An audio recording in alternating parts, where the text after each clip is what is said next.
Hey guys, welcome back to my channel. Today I'm going to be reviewing Kennedy Ryan Skyland series. I read all 3 of the books in June and I'm very excited to share my honest opinion with you.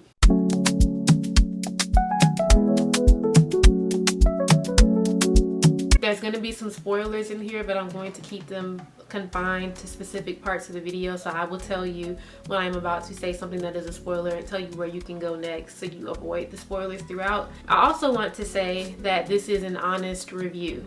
I did not rate any of these books lower than 3 stars. To me, a 3-star is a good book. Not phenomenal to me, but definitely not bad. I think that Kennedy Ryan is a great writer, and I talk about pros and cons. So I just wanted to say that this is not just like a fangirling video. I'm being honest about my opinions. I also want to say that I found, because in the midst of reading these books, I also read another book for book club, The 7-Year Slip. I read that between books 2 and 3. So between This Could Be Us and before Can't Get Enough. And that reading that book changed my experience of the 3rd book. So I think that ratings have less to do with how good a book actually is and a lot more to do with the person reading it. So I see a lot of people in these online communities kind of taking offense to people's reviews of books that they love, and I think it's just good to remember, at least I'm trying to say that I'm conscious of the fact that my rating comes from a lot of different things. Preferences and also like environmental factors. I read that 7-Year Slip book. I didn't really enjoy that as much as I thought I was going to, which then heightened my experience of Can't Get Enough.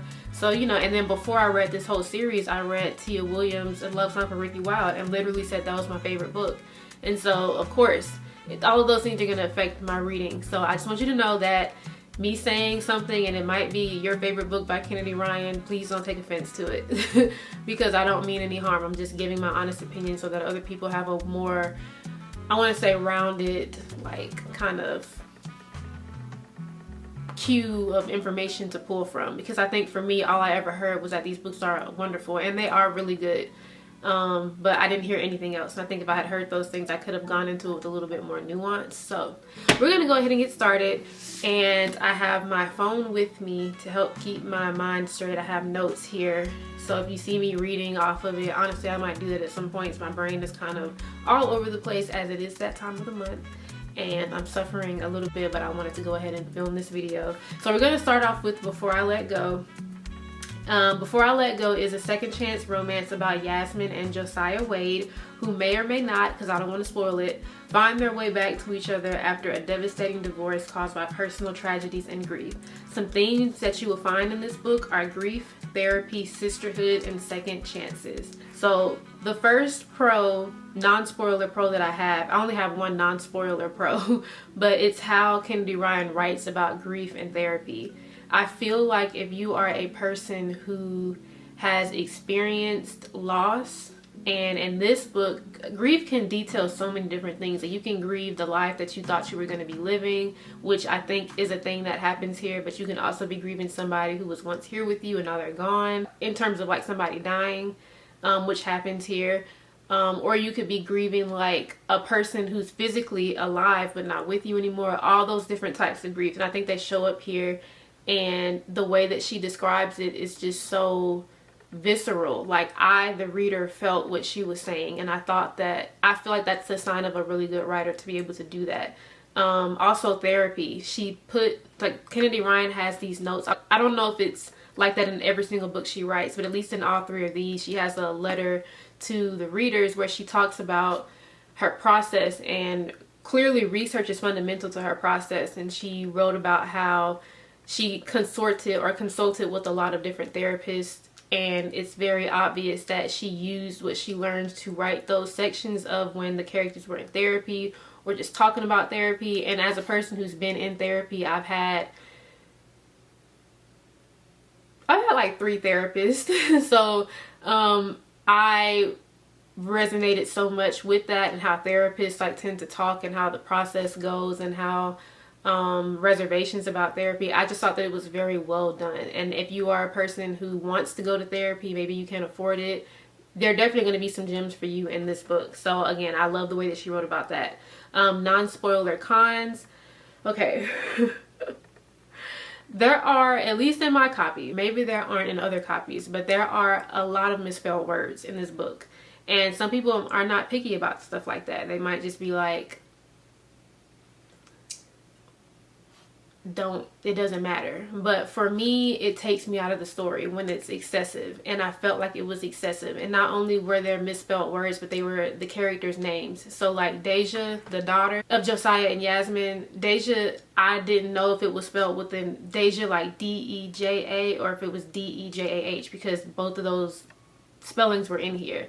I feel like almost every character's name, like the main characters, were misspelled at some point, and that bothered me because I am definitely a stickler for stuff like that. You know, if you're getting your book edited or things or whatever, I don't know. It just it takes me out of the suspending reality. I'm starting to remember that I'm reading a story. I mean, I know I'm always reading a story because I'm literally sitting there reading the book, but I just didn't like that. I do know that this book, I'm pretty sure it was the first book Kennedy Ryan ever wrote, and it had just kind of been in the archives for years before she took it back out and cleaned it up and then got it published. So that could be a factor in it, but that was throwing me for a loop and it was bothering me a lot.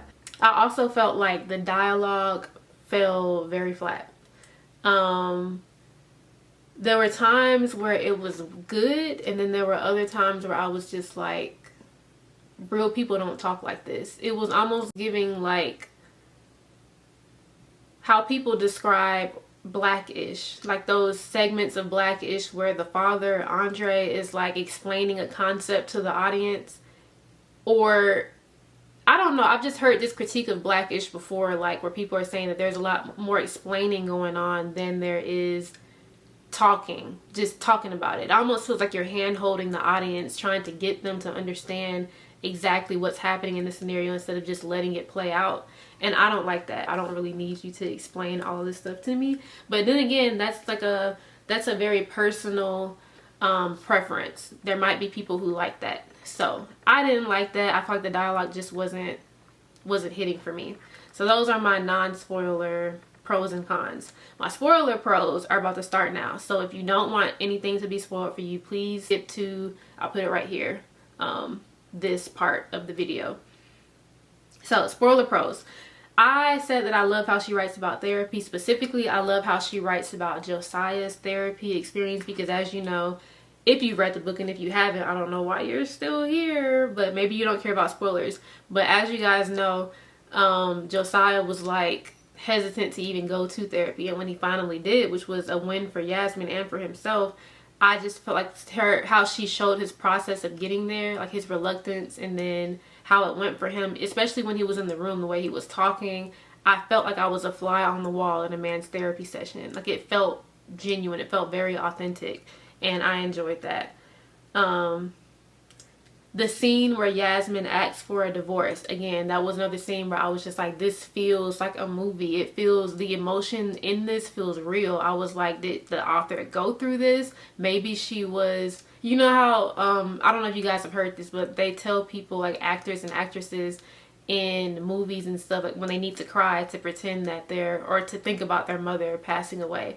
And I feel like maybe she just went there in her mind and was like, let me imagine myself and my husband divorcing, and she just wrote the scene. That's how good it was. And I was just like, I felt it, which is why at the end of the book, I'm so happy that I put a spoiler alert around this part, which is why at the end of the book, when Josiah and Jasmine get back together, I felt that. Like, I was so happy for them. And I felt like in the subsequent two books with Hendrix and Soledad, I didn't feel that for them. I felt invested in Yasmin and Josiah's story because the scenes of their struggles, like the therapy and then the argument, seeing the night that they decided to get the divorce, like all of that stuff felt so real.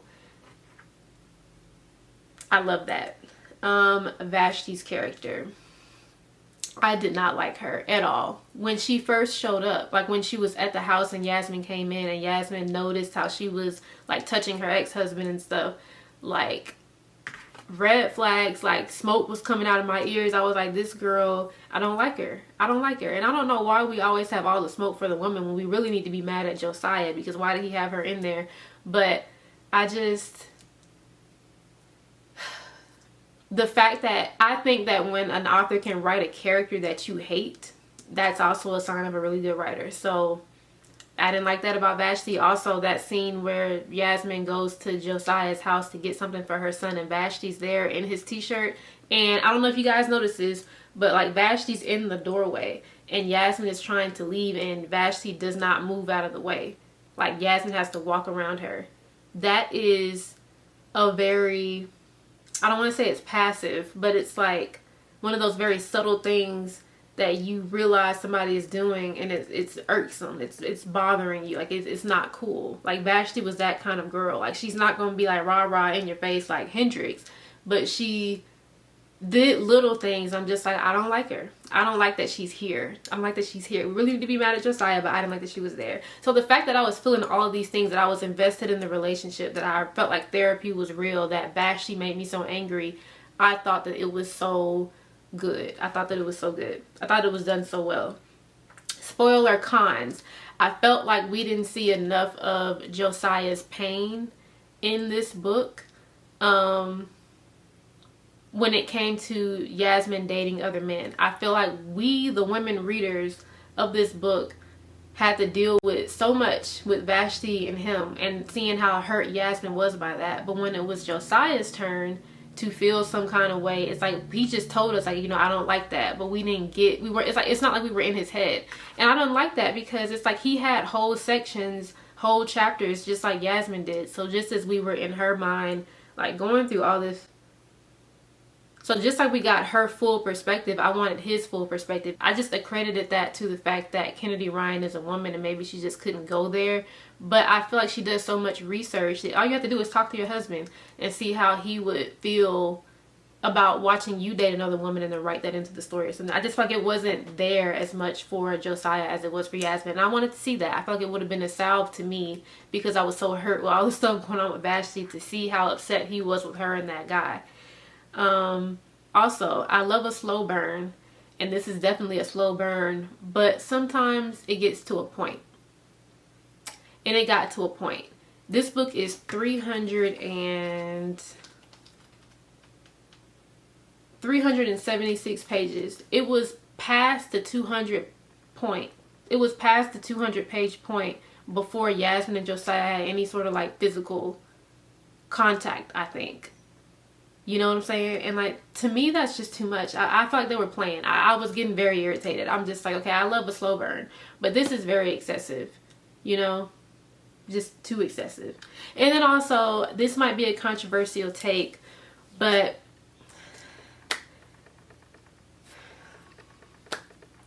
I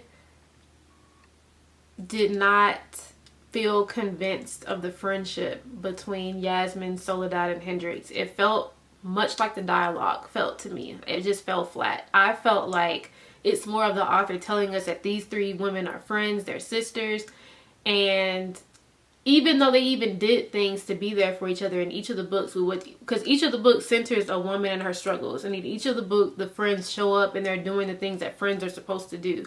But for some reason, it just was not hitting for me. I just did not feel like they were actually, like, this is a friendship that I believe is happening. Part of the issue is that this is where I started disliking Hendrix, because I felt like every time Yasmin is dealing with something, Hendrix just wants to know immediately what's going on. And if you don't tell her, there is an offense taken. And it was the same way with the other two friends in the other books. Like, if you don't tell somebody immediately, then somebody is offended. And I just feel like, as a person who, I try to be vulnerable, but I am private. And it's just like, when I feel like telling you something, I will. If I feel like I need to tell you something, I will. I can't control what other people feel, but I'm not doing anything for you to take offense. Like, it's not me saying that you aren't my friend or anything like that. It's just, that's how I am. And I think that I just didn't like that. It didn't sit well with me. I don't feel like your friends always have to be telling you exactly what's going on as soon as it happens. I don't feel like people should get offended by that. It does not mean that you aren't friends. Some people are just private. Now, if you're sharing all your stuff and you feel like because you're sharing, everybody needs to share, I don't think that that's the case. I think that if you feel like comfortable sharing and that's who you are as a person, then do that. I do think that friendships require vulnerability. But I don't think that people have to do it on your timetable. And I don't think that it has to look exactly like your vulnerability may look. And so to me, that was just something that bothered me. Even though they were showing up for each other and doing all the stuff that friends do, it just felt kind of like the author was being like, okay, this is what friendship looks like, so I'm gonna put this there and you're just gonna believe that they're all friends. I did not feel that. Me personally. So moving on, I gave this book 3.8 stars. I oscillated with that a little bit because I with all three of these books, I had some just challenges. It's like I really liked the books. There are things that I just love about Kennedy Ryan's writing style, and there are things that just bother me so much, like the dialogue and then sometimes the friends. And yeah, I just don't know. It's like I was just like, is it good? Is it not good? It's like it's both at the same time. Like I see the appeal of the book. I see why people like it. I see why people love this series, but I just couldn't completely get with it. And so I gave it a 3.8. I think that you should read this book if you like slow burns, second chance romances, but I do think that you should be weary if you're a big dialogue person. There is a lot of dialogue in the book. It's just, is it the kind of dialogue that you like? Like, I don't like spoon feeding type dialogue. I don't want you giving me dialogue where somebody's explaining something. Like, I'm smart. I get that. Some people may like that. I'm not to say that people who like this are not smart, but some people may like that kind of dialogue. I don't like it constantly. Sometimes it works if I really don't know something, but sometimes it just feels like I don't need all that, you know? Yeah. And then the casting. So I like to cast the books that I read. For some reason, I kept picturing Method Man as Josiah. Like, I could not stop. And I don't find Method Man, personally, I've never found him like attractive, because he just always just felt like a dad, like my dad. So I couldn't look at him that way. But for some reason, I just kept picturing Method Man as Josiah. And then Gabrielle Dennis as Yasmin. So their pictures are on the screen, and I put them on here somewhere. So yes, that is Before I Let Go by Kennedy Ryan, 3.8 stars. So next, we have This Could Be Us, which I thought was the first book in the series because this is a cover that I saw everywhere, but it is the second. This book follows Soledad after her husband destroys their family's future. And it is, what a way he destroys it. In the aftermath, she tries to survive and care for her 3 daughters while also learning to love herself. In the meantime, she battles a growing attraction for a man that she thinks she shouldn't date but can't resist it. Sidebar, this was like marketed as a forbidden love, but I think the book 3 kind of fit that description a little bit more, and even then not really. But like, I don't see why she couldn't have dated this man, but we'll get there. Anyway, themes in this book: blended families, entrepreneurship, especially in the age of content creation, kids and potentially adults who are on the autism spectrum. So I started off enjoying this book a lot. I was excited to get to know Soledad because based off of what I read of her in the first book, I thought that we would have a lot in common. I thought that she was kind of that friend that is kind of, I don't want to say prissy, but I guess kind of prissy, and she just doesn't like to do the opposite of Hendrix, basically. Like, Hendrix seems to be like loud, kind of in your face, down for anything. Like, we're gonna go to the strip club, and Soledad's kind of like demure, like, you know, I don't know about that. You know, kind of, I can relate to that a little bit more. And so I thought that this was gonna be that. I didn't know Soledad was like she is in this book, but I started off really enjoying it, but it went somewhere for me. So we're just gonna get into the non-spoiler pros. So the first thing that I loved about this book is how, again, Kennedy Ryan does such a good job when she researches these topics, how she talked about autism. She did put in her note to the readers that she has a son who has autism. So this is definitely a personal story to her. But she talked to other parents. I believe she said that she talked to just people who are very well versed in this, did her own research, and it showed very much in the book. I learned so much about autism. Like, after reading this, I wondered if I'm on the spectrum a little bit, because she talked about how overstimulated they can get, and it's just the way that they process things and then react to it. It's just a little less inhibited, I guess, than other people do. And there was one part where she talked about how kids with autism don't adhere to societal milestones or markers the way that others do. Like, okay, you're 25 years old. Why do you still have you're 25 years old, for instance, why do you, or I'm 30, like you're 30 years old, why do you still have like a teddy bear, or why do you have a comfort toy or something that you carry around? Like, to them, that doesn't make any sense. Like, this teddy bear that I carry around with me makes me feel better, so why can't I have it at 25? Like, they don't adhere, they don't understand stuff like that. And I like that, because I don't understand it either. Like, I understand trying to fit in, but it's just like they don't do that. They're just themselves. They'll walk away in the middle of a conversation. They don't want to talk to you on the phone. Like, I love that. I love it. Yeah, I just love the way that she talked about autism. I feel like I learned so much. And again, it's just a testament to how good her writing is when she's explaining things. I don't know about the dialogue, but the explaining the things.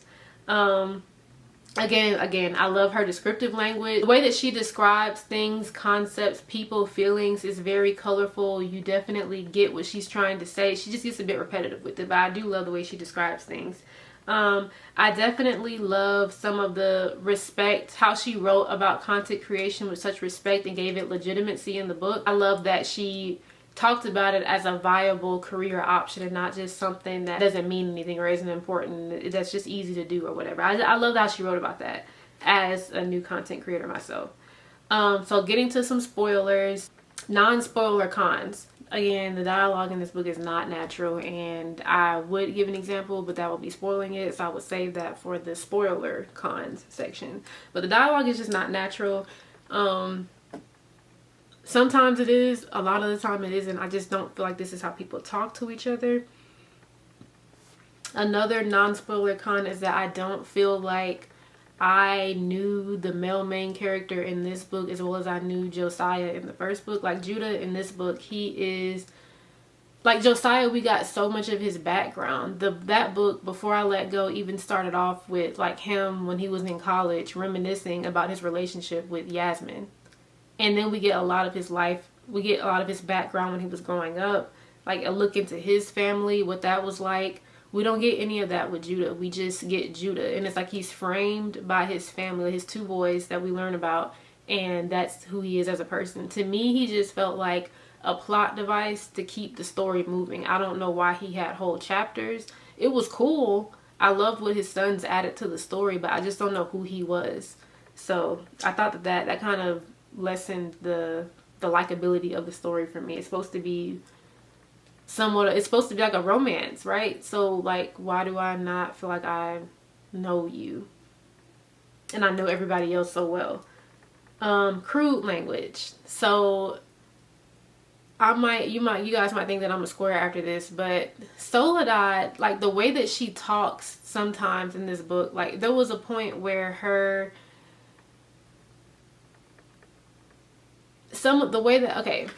I understand spice. Like, I get spicy scenes. I get, the language that's used in these scenes. It adds to the overall level of, like, spiciness. I get that. But sometimes, like, when two characters, okay, hear me out. When two characters just meet, or they're early on, they don't have that part of their relationship yet, or they haven't done anything yet, or, I don't know, they're just early. It's just early. Why are we saying the P word for like what a woman has and the D word for what a man has? Like in those earlier conversations, when it's happening, like when the spice is happening, I get that. But like, even sometimes then I'm just like, okay, this character doesn't sound like they would be saying that. There were things that Soledad said that I just felt like didn't seem like something that she would say. Why are we saying those words? I'm 30. I know what they mean. I know that we say that. People say that sometimes, but it just, the language, what did I write specifically? Yeah, I said crude language, like the F word and the P word to someone you don't know that well. Maybe I'm a square. I don't know. I just didn't really like that. So spoiler pros. I'm getting into the spoilers now. If you don't want to hear any, just skip to this part of the video. Spoiler pros, and I only have one, and it's not really too much of a spoiler, but I really enjoyed the childishness of the love between Soledad and Judah. Like, they were acting like children, and I love that because that's literally how I was with my boyfriend when I met him. Like, I just felt like a teenager again. It was so much fun. It's still fun. And I love that for them. I love that she was just always outside of that man's house. It's like, you know, you should come over. She's like, I'm outside. I love that. That was so cute to me. So that's the only spoiler pro I had. Spoiler cons. So we're going to go back to the terrible dialogue. I know y'all remember this. So this is when I'm pretty sure. Okay, yeah. So this is when Soledad goes to the prison after she finds out that Edward gave her chlamydia. She says, how could you, Edward? How could you do this to me? And I see it now. This is what she's thinking. And I see it now. Beneath the charm, there's ice in his eyes. And I strain to remember the last time he looked at me with warmth, with care. How long has he been looking right through me, not seeing the woman I've become? Did he ever love me? Is he even capable of it? And this is what Edward says to her, asking, how could you do this to me? This is what he says. I read this and I was like, this is the worst dialogue. Okay, let me just read it. He says, what's the use of denying it now? You caught me. He holds up both hands like he's at gunpoint. Guilty as charged. I found a younger woman, someone exciting and ambitious and smart. Maybe this is a blessing in disguise. You apparently aren't interested in riches beyond your wildest dreams and would only hold me back. When I get out of here, I'll divorce you and we can go our separate ways. You'll only have to see me on weekends when I take the girls.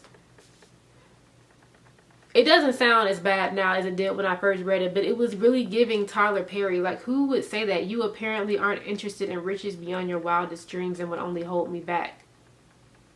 You caught me. Gotcha. Gotcha. Guilty as charged. I found a younger woman, someone exciting and ambitious and smart. It's just, it was not hitting for me. The dialogue just was not it.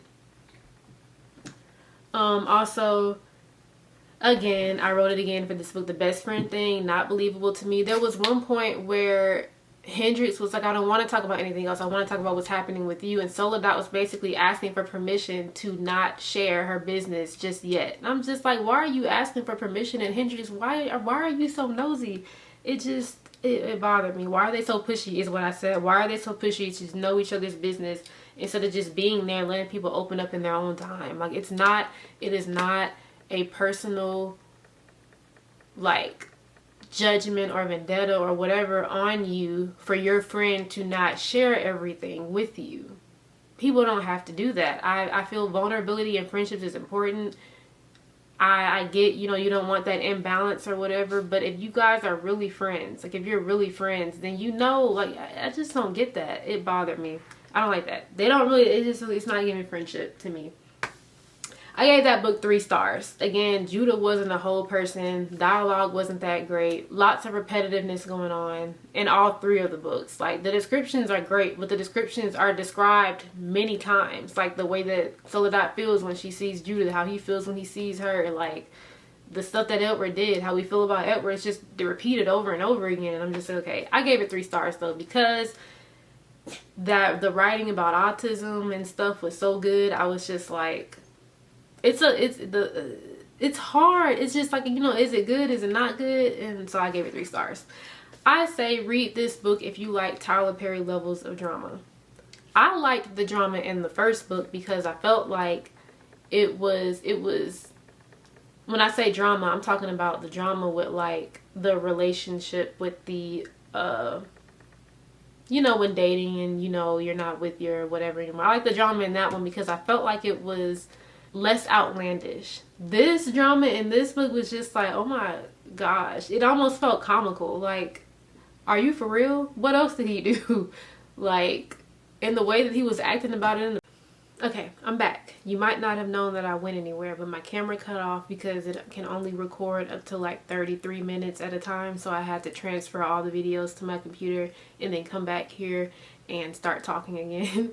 One day, when I get my stuff together, when I get better equipment, this will all be a much easier process. But I had to stop and do that, and I tried watching where I stopped at, and I'm still not sure where in my notes I stopped. So I'm going to just say, again, read this if you like Tyler Perry levels of drama. And I'm going to say it. I know he has some stuff going on in, like, the news, like, cycle. I have not been paying much attention. I try to, like, minimize my news intake, but I did see a headline that he has been accused of something, trigger warning, assault in the news. But before that, Watching Tyler Perry movies was like my guilty pleasure. Like, I grew up watching him. I watched the plays and all that stuff, and the more recent stuff is kind of way out there, like way out there. But for some reason, I'm sad every time it comes on TV. Like, every time it's on Netflix or something, I gotta watch it to see what he's doing this time because the drama it'd be crazy. So if you like Tyler Perry levels of drama, you are going to love this book.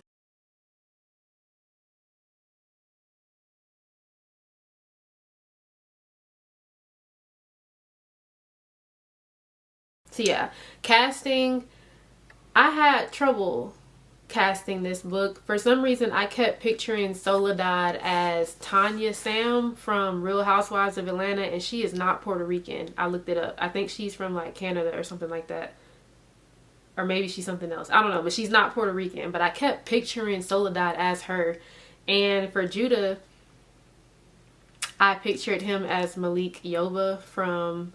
I said I couldn't get like a very clear like feeling of who Judah was as a person, but aside, like when they were doing whatever they was doing, the spicy stuff, I didn't picture him this way. But in every other interaction, I viewed him as Malik Yoba, who is the guy who was Janet Jackson's husband and like the Why Did I Get Married stuff. Again, perfect because Tyler Perry, all that stuff, which I think that's what I was talking about before the camera went off. I think Why Did I Get Married too is when Tyler Perry just kind of snapped, in terms of, not in a good way, I'm talking about in like the stuff, the drama just got crazy, because the way Gavin is his name, the way Gavin like died off in that movie was insane. I was like, what is happening in his brain? Okay, anyway, so that was This Could Be Us, 3 stars. Started off liking it. Again, 3 stars is not a bad rating. The descriptions of autism saved this book. Like, the way she talked about it, how she informed the readers about it, saved the book for me. And last but definitely not least, we have Can't Get Enough, which I did not expect to like this book because, as you have heard from me earlier, I am not Hendrix's biggest fan. Was not Hendrix's biggest fan. I like her more now. But I love this book, the physical copy, because it's my favorite color. Lavender is my favorite color. So yeah. But I started this book off. Well, let me read what it's about. Can't Get Enough follows Hendrix Berry, a successful entertainment executive, as she balances her work life and caring for an aging parent with Alzheimer's. During this time, she meets tech mogul Maverick Bell, who, after their initial encounter and complicated attraction, pursues her relentlessly. Will Hendrix let herself have this good thing despite expectations, or is her happily ever after relegated to her career? After I finished Before I Let Go and This Could Be Us, I did not think that I was going to enjoy this book, because in those books I didn't really care for Hendrix. But then between This Could Be Us and Can't Get Enough, I read The 7-Year Slip, and I felt like you can't really compare author to author because every writing style is different. But I did not like how the author of The 7-Year Slip just kind of, to me, didn't really go there when it came to grief, or even when it came to the romance between the characters. If Kennedy Ryan doesn't do anything else, she's going to go there. So when I started reading this, I think that's why, I think my initial expectation of not liking it, and then the fact that the book that I read before it was a disappointment, really like positioned me to enjoy this book. So I started off like really, I enjoyed it. I liked, I don't think I even wrote all this stuff in there. I liked getting a look into Hendrix's lavish lifestyle, the money, like her day to day. I enjoyed seeing Hendrix more as like a person. So themes that I found in this book were like independence in women, Alzheimer's, that whole conversation around friends versus acquaintances, voluntary childlessness, and body positivity. So some spoiler free prose. Again, I read this after The 7-Year Slip, which I felt was a little bit too soft for me. It didn't really go there with the stuff, but so this was a nice change. I already said that.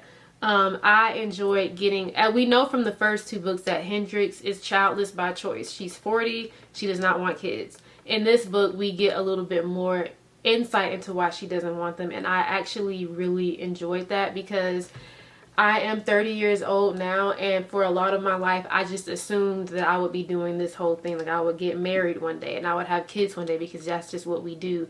And it wasn't until I got here where I live now, after being out of school and just not being surrounded by other people's influence, that I started to think like about what I really wanted.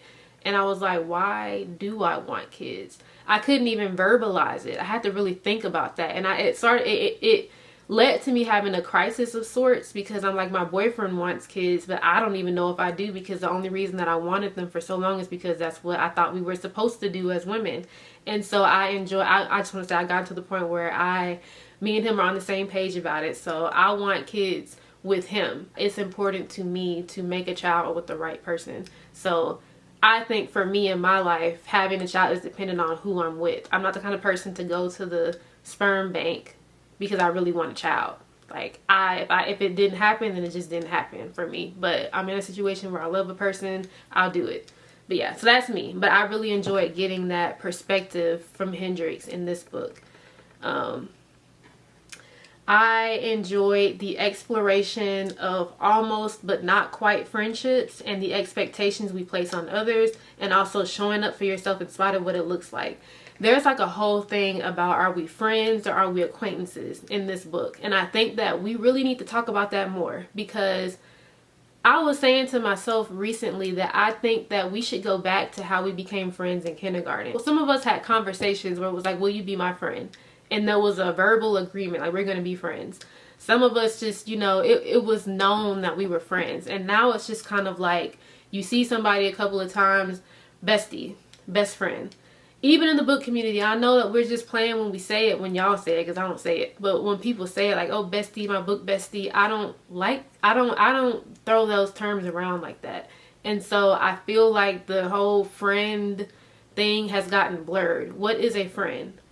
Because people don't know what they want as friends and who friends are to them. As much as I've said that Yasmin and Soledad and Hendrix, I wasn't really buying into the friendship before, at least in this book, at least in the books, I can say that those three girls are friends, because that's how they're written. They are friends, they're sisters. And everybody else, there's levels to it. I just like that the book introduced that, because I think that we need to think about that more. Everybody is not your friend. And I'm not saying that in terms of like, everybody, some people are out to get you. It's just that there are levels to it. Some people are your friends, like the person that you're going to call when something is going on with you. Or some people are your acquaintances, somebody that you just go out with, that you speak, that you see, and you have good feelings about them. You speak, you're on good terms, but you're not close. And that's all right. Everybody's not friends. And that's where I like that this book got into that. I also said the expectations we place on others. That's a whole nother thing. And then showing up for yourself in spite of what it looks like, which that reads very cryptically. I can't really explain that more without spoiling the book, so I'm just gonna move on. But the next bullet point is that I said in all caps, justice for people doing what's best for them, while those who feel slighted by it try to make them feel guilty. And I'm just gonna leave that there, because I can't go into that either without spoiling it. So if you've ever been a person who has done what you felt was best for you, and other people try to make you feel bad about it, but it's what was best for you, and meanwhile your conscience is clear because you didn't do anything wrong, but it was what was best for you, like, this is the book for you. I think, like, a lot of people, I had to talk about that in the spoilers, but yeah, I think that this was a great book for that. And then the last thing is that we know that the love interest in this book, his name is Maverick. He said, I'll show you to Hendrix, and I put that as my spoiler-free pro. I didn't say how he showed her, but he said, I'm gonna show you, because he said, I'm not doing all that talking and telling you how much I care about you. I'm gonna show you. That's a pro. I like that. I'm gonna go into spoiler-free cons. Okay, so spoiler-free cons. The freaking dialogue, man. I just cannot get into. It's like Kennedy does so well. She'll be talking about this, and this time it was Alzheimer's. Like the way that she researched that and just talked about it, and it was so good. And then people start sitting down and having conversations, and I'm just like, why are they talking like this? We don't talk like that. The freaking dialogue. Also, the book is over 400 pages. Why? And then it's like, I'm not saying that everybody has to write like this, But you know how we were taught in elementary school how a story goes. There's like the introductory whatever. There's like you're setting the stage for stuff. There's like the rising action. There's the climax. And then there's the falling action. And then there's like the conclusion eventually. Her book is like this. Can't Get Enough is like this. Like, there's so many things that happen. And I realized that it was like this when towards the end of the book, like literally in the late 300s, another like major conflict is introduced. And I'm just like, why am I holding like this many pages left in my hand and there's a conflict happening? Like, the conflict should have been somewhere over here. I don't know. Not that it has to be that way, because you can write a book however you want to write the book. But I was just like, it was exhausting. Like, reading like that for me is exhausting. I it's not my preference. Yeah, I said here, why is a new conflict introduced in the 11th hour? Okay. And then another spoiler-free con is that I felt like this book, there was a missed opportunity to talk about what it means to be a good daughter. You know from the back of it, I'm not going to spoil it, Hendrix is taking care of an aging parent with Alzheimer's. And I think that in our community, in lots of communities, lots of people have kids because, not that Hendrix's mother did this, but there's like an expectation that if you're a child, that when your parent gets older, you should take care of them. I'm a believer that you don't have to do anything. If you choose to take care of your parent, that's great. Does that make you a great child? Does that make somebody else who chooses not to do that a bad child? Not necessarily. I think that having children, and this is a whole other conversation, with the expectation that when you get old, they're to take care of you is wrong. They don't have to do anything. You brought them here. If they choose to take care of you, that is a beautiful thing. Does that action in and of itself make them a good child? Not necessarily. I think that, you know, when my mom, I'm 30, my mom is 71 now, and she got, thank you, you know, she gets around great. She will continue to, God willing, and but when she's at a certain point, I know that I'm going to be expected to do things for her. And that has been to me, not that I'm not willing to do it. I will. I know myself. I'm going to do it. But like, I have siblings who I would like for to share that responsibility with me, but they're boys and it doesn't always happen like that. I feel like there is an onus placed on daughters, and I'm the youngest daughter. I feel like there's an onus placed on daughters, and it's often felt for me like, if I don't do this, am I a good child? And it's not even like in this situation, like caring for an aging parent, just like in anything. If I don't do something, I'm bad. I'm not doing right, because women are selfish if they don't do these certain actions that they're supposed to do. And I think that there was a missed opportunity to have that conversation in this book. I hope I explained that well, because that's actually a very important conversation to me. So there's a lot more I can say about that, but we'll just leave it there. I don't think that I had any spoilers for you guys. Oh, I do have, we're not gonna go, I'm a little bit tired of talking now. We're not gonna go into any spoilers for that book, but I will say, read Can't Get Enough if you like the idea of a billionaire romance, and maybe if you are at the point in your life where you're taking care of an aging parent, because you will probably feel seen by this. It could be a little bit triggering, a little bit sad, depending on the circumstances that you find yourself in. But I do think that she handled this with care and did a really good job trying to insert some hope into the story. I gave this ultimately 3.5 stars. So, yeah. I ultimately gave this 3.5 stars. So not my most favorite, but definitely not my least favorite like I thought it would be. Casting. So Hendrix, I could not picture a well-known celebrity as Hendrix. I actually pictured somebody I know in my personal life. And then when I went on the internet to look for plus-size black celebs, the people that I saw, even though they could be Hendrix, like looks-wise, personality-wise, it wasn't giving, because these are women that are like comedians. Like, was it Kelly from Insecure, and the other lady from, another lady from, I forget that show. It's on Netflix. I'll insert their pictures here. These are the women that I like. They could, maybe, I don't know, but not really, because they're comedians. Like, the roles that they have are very funny. And I feel like Hendrix is, she is funny, but she's like a boss. Like, she's much more than that. And that made me think about, are we only casting like thicker women in like funny roles? And what does that mean? like a whole other rabbit hole there. So I couldn't really picture a Hendrix, and that could be you know, a thing for on me too. But if you, I would love to know who you guys thought of as Hendrix. For me, I did have somebody, but it's a person that I know personally. It's not like a celebrity. So if you've casted Hendrix in your mind, I would love to know who that is for you. And then Mav, I kept thinking Kofi at first, but in order to handle Hendrix, you got to have some like muscle on you, and Kofi, from what I've seen, is a little small, like his arms and stuff. So I don't know. Kofi is who I pictured, but I don't know, it wasn't very like clear to me for the whole book. So yeah, I read them, y'all. I read them. Would I recommend this series? Not to everyone. I feel like I have to get to know the person that I'm recommending this to a bit more. I wouldn't say that everybody should read this, because that's why people end up, you know, it just depends. It depends. So if you tell me a little bit more about your reading taste, what you like and what you don't like, I think that I'll be able to tell you if you would like this series.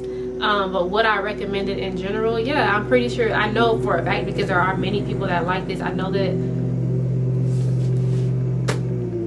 of course, they want to cut the grass today, but I know that there are plenty of people that like this, so I know people are going to like it. I would recommend it. It's not a bad series. It's just not completely for me.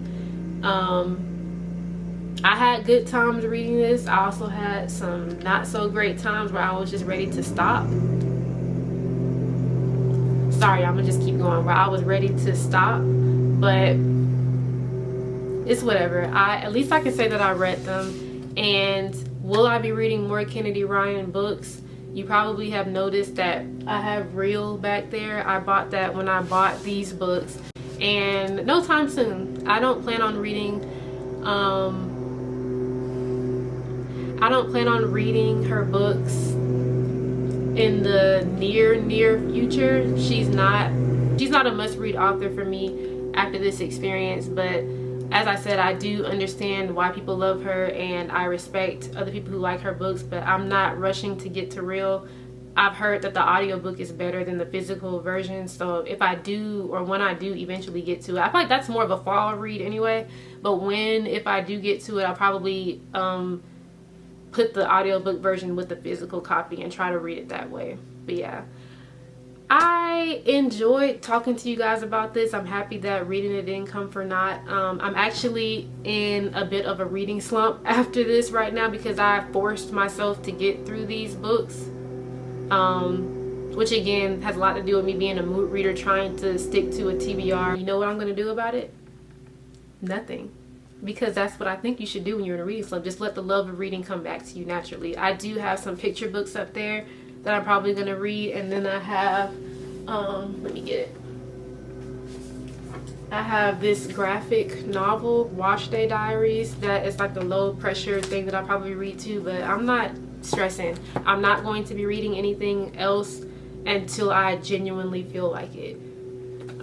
Yeah, I think that's how you should handle a reading slump. But anyway, if you guys have read the Kennedy Ryan Skyland series, I'm so scared. I hope you didn't hate this video. But if you've read it, I would love to get your thoughts on the series in the comments. I would love to get your thoughts on how what you think about my pros and cons in the comments. Is there anything you agree with, disagree with? Respectfully, you know, I have feelings, and I try to be as like respectful as possible, because authors also have feelings. I don't think that you should just go on the internet and trash somebody's book, because they put a lot of work and time and effort in their hearts into that. That's their whole livelihood. So I would never get on here and do that. So I tried to make it as like holistic as possible. So I hope that nobody took offense, but you know, just let me know what you thought in the comments. And thank you guys so much for being here and watching. I can't believe I'm showing up with this much energy when my lower half is in it's that time of the month, and my lower half is feeling like these mixed feelings. I can't believe I'm showing up like this. But anyway, thank you guys so much for being here. I hope that you enjoy this video when it gets posted. Bye.